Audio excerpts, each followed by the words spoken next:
With a Creative Cloud membership, you most likely have access to the complete library of Adobe fonts for web and desktop use.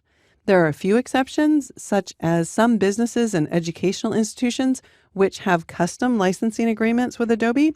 But in most cases, even if you don't have access to the full offering of Adobe fonts, you can still access Adobe's basic font library. So let's take a minute to see how to find and install Adobe fonts. I'll tap T to select the Type tool, and then click and type in water. Holding down the Command key and the Shift key, I'll drag to make that larger and tap Enter to commit to the text. Then from the Properties panel, if I want to see what Adobe fonts I already have installed, I can click on the Creative Cloud icon.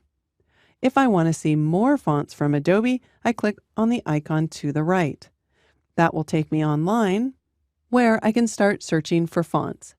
If I know the font name or the foundry or the designer, I can enter it here, or I can search by a number of different parameters, such as classification.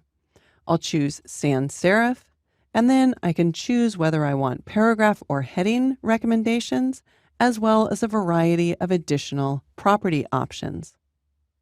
If I want to see the exact text that I'm looking for, I can go ahead and type it in here.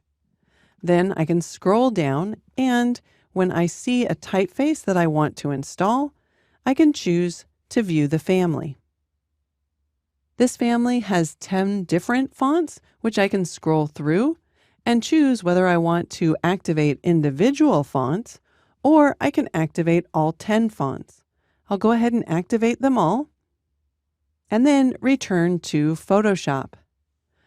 I'll start typing in the name of the font. We can see that it's already been installed, and I can select it to change the text in my image. So as you can see, Adobe Fonts makes it very easy for me to find and install fonts in Photoshop.